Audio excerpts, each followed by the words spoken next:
What are your own ideas slash inspiration for manifesting a better future for humanity?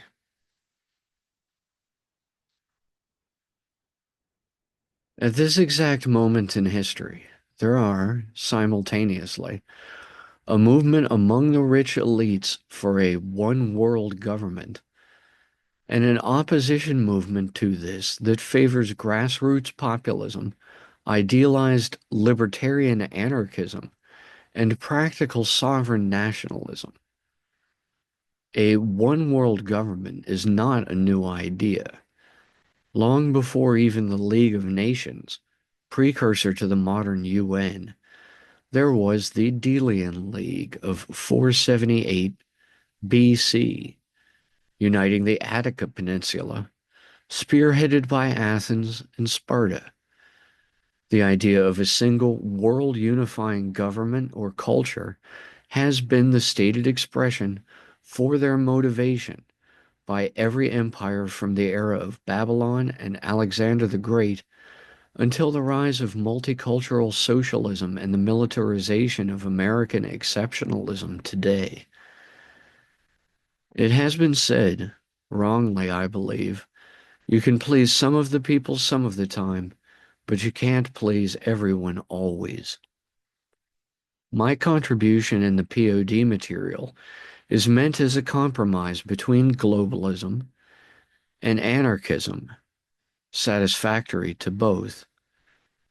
Stated in brief, the idea is government for those who would govern, freedom for the rest of us.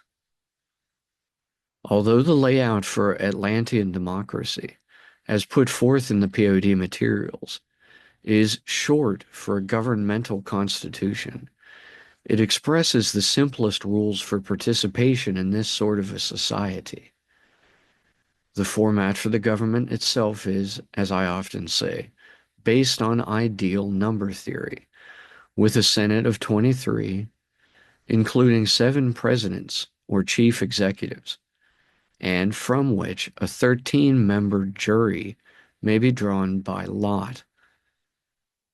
All odd number groups ensures no tie votes.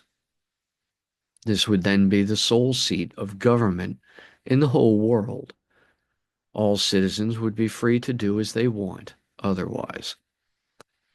The daily doings of this government in name only would be broadcast on a global telecommunications system so that everyone could tune in optionally.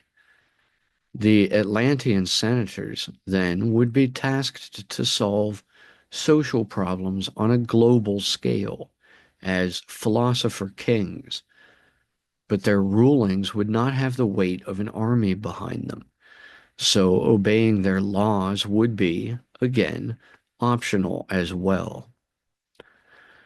The question then is often posed of such a system. How do you prevent people from committing crimes in mass?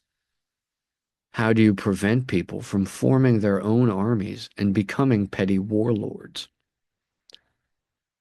In such a society, it would likely be necessary to pair the Atlantean democracy format of government with a parallel economic system I call the Lemurian church bank that would serve as a voluntary system granting one registered access to free energy and wireless electricity via a network of Tesla towers.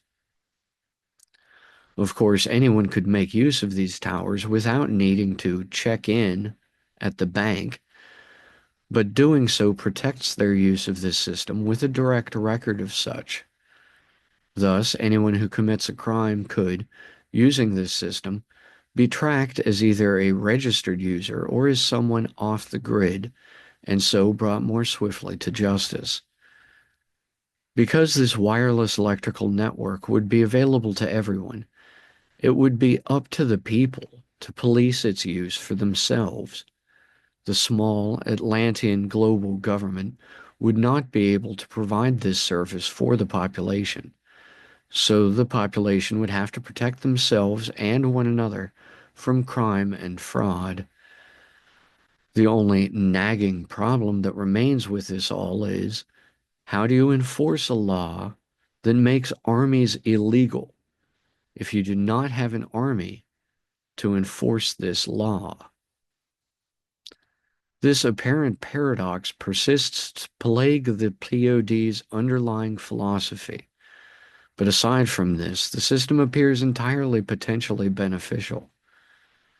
So this is my idea for a utopian future that people can manifest as an alternative to the many more dystopian models around nowadays.